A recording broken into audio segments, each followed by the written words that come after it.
how Obamacare is going to be the fundamental platform for the takeover of the entire economy is only the first leg.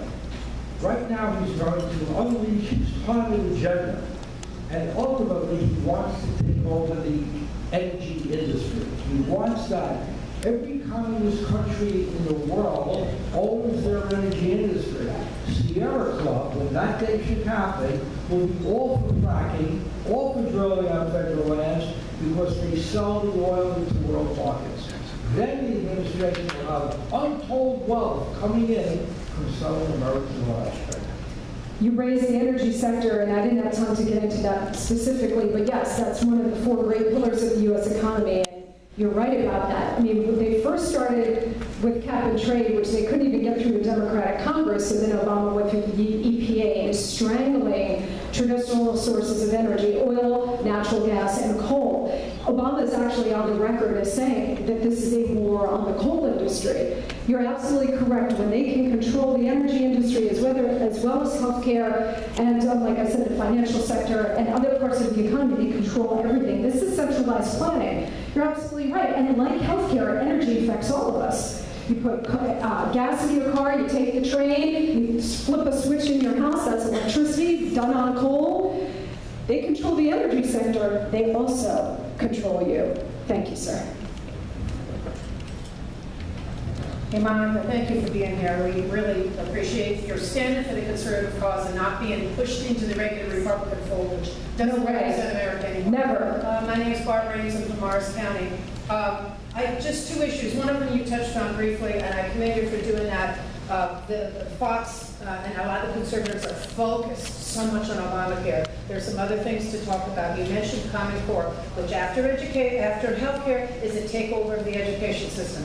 In New Jersey, a lot of us are fighting that hard. The other issue is the regional planning, call it Agenda 21, call it Sustainable Jersey, call it HUD grants, call it regional planning, all of that, the state plan, which almost went through last year, a lot of us are fighting that too.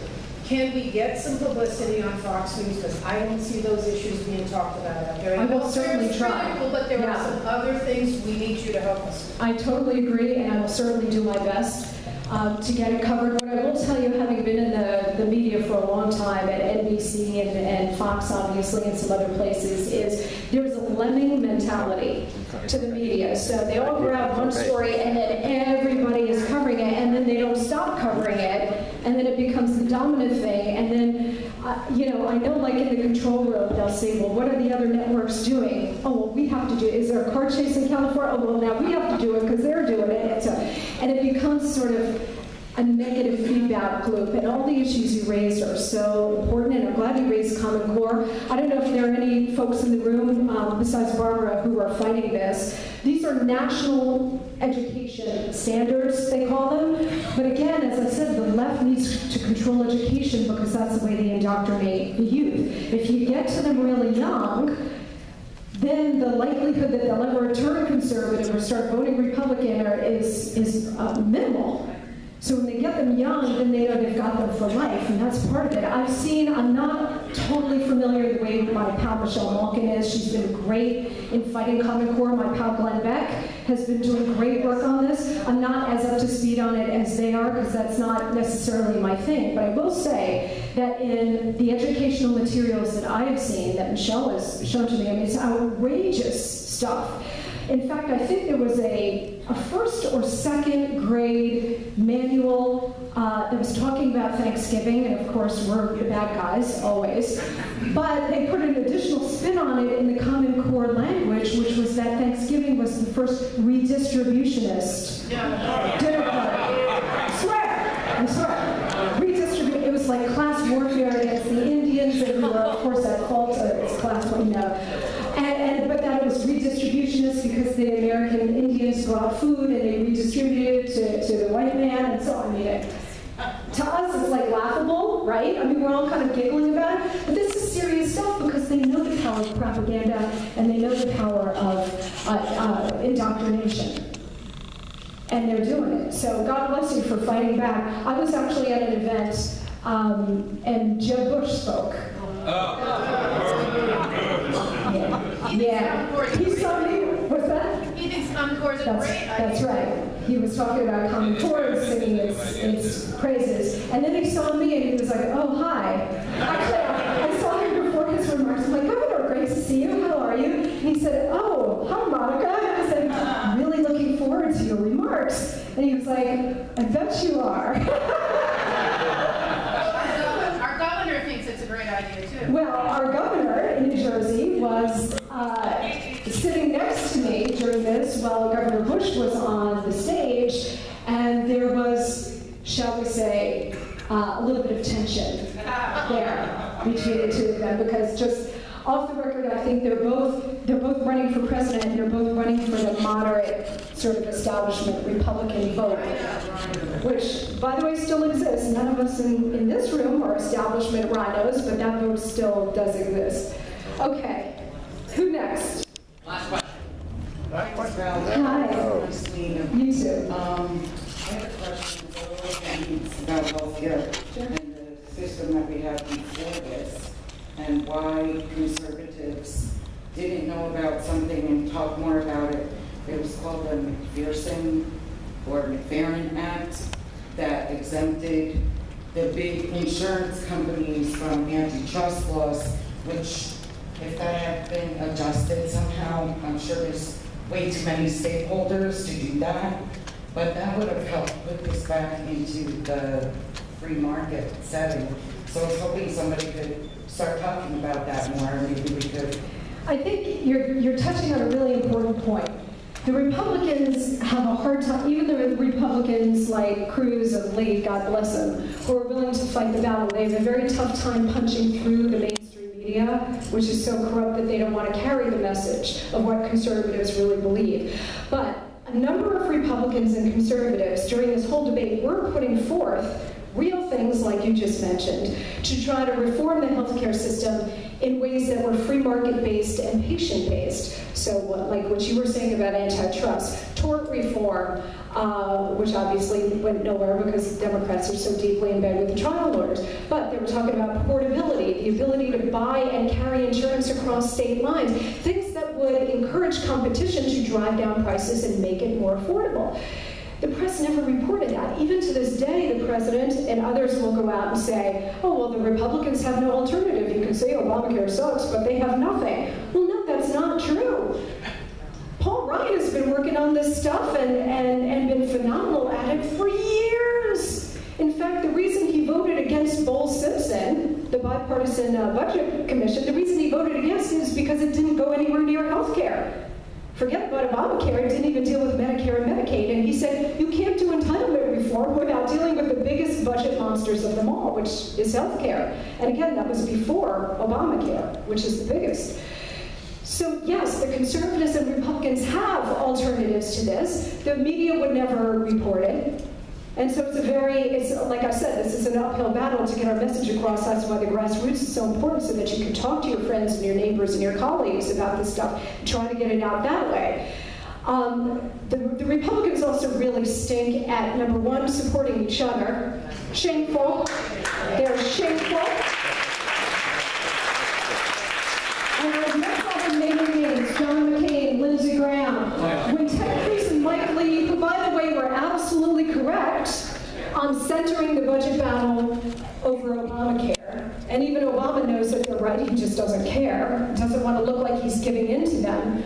But they were absolutely right to center the fight on the biggest entitlement of them all, socialized medicine, that changes the nature of the relationship between the individual and the government, okay? Changes the very nature of America. They were right to stake the fight on that. And yet, people on our side threw them under the bus, go on national TV, start screaming about them, criticizing them, calling them wacko birds and everything else. You know what? We expect this from the Democrats. We expect it from the revolutionaries. We expect it. You don't expect it from your own side. So when I say we're fighting this multi-front war, not only are we taking on incoming fire from the Democrats and the revolutionaries, but from our own side. Right. How in the world are we going to get this done? We're only going to get it done if we all stick together. By the way, one last point on this. The Republicans in 2010, right around the time Obamacare was being passed, Senate Republicans passed a bill to allow you, they proposed a bill bill to allow you to keep your health care plan so that Obamacare couldn't demolish it and you wouldn't get a cancellation notice. Harry Reid wouldn't even bring it to the floor for a vote. Killed it in his crib. And Obama said at the time he'd veto anything that passed like that. But the Republicans have no messaging. They should be out there screaming the way I'm screaming at all of you, forgive me. But they should be screaming this every day. And yet, they say it maybe once or twice and think that it's getting across. It's not with a corrupt media. And yes, exactly. All right, one more question? One more. Come on, don't be back on. You want to take a quick question? Where should you go? Yes, sir. Thank you. I've been working on the right for like 40 years. Christopher was in Trenton State. I was in right to life, and I worked in the Supreme Court of New York. And I understand the efficacy of appointing pro-life judges to the Supreme Court. Now, Governor Christie, when he had an opportunity in New Jersey, appointed an open homosexual as his first nominee to the Supreme Court of New Jersey. I have no confidence that if he is running to the right and he succeeds in becoming president, and one vote can change, everything, overrule everything. As we have seen with John Roberts. To know. Who is a conservative? No, thank you, sir. Let me just address your bigger question about the judiciary.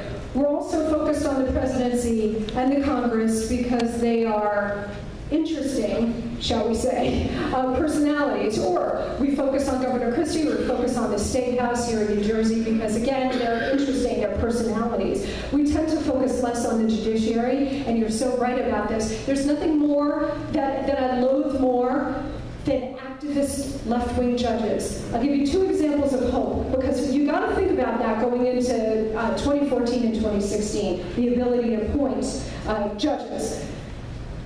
Two things give me hope, and I want to leave you on this note about being happy warriors as we go forward here. Two things give me hope. Number one, Federal District Court of Appeals overturned the leftist activist judge in New York City on stop, question, and frisk.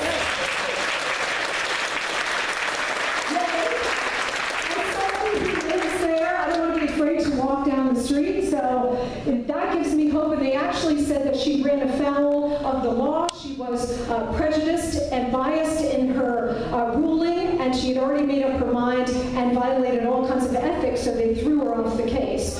That gives me hope, okay? 2 out of the 3 judges voted for that. And the second thing that gives me hope, and this gets to your pro-life point, sort of tangentially, we had another District Court of Appeals, this one out of Washington, the second most important court in the land after the U.S. Supreme Court, yesterday vote to overturn the provision in Obamacare that required businesses to provide birth control.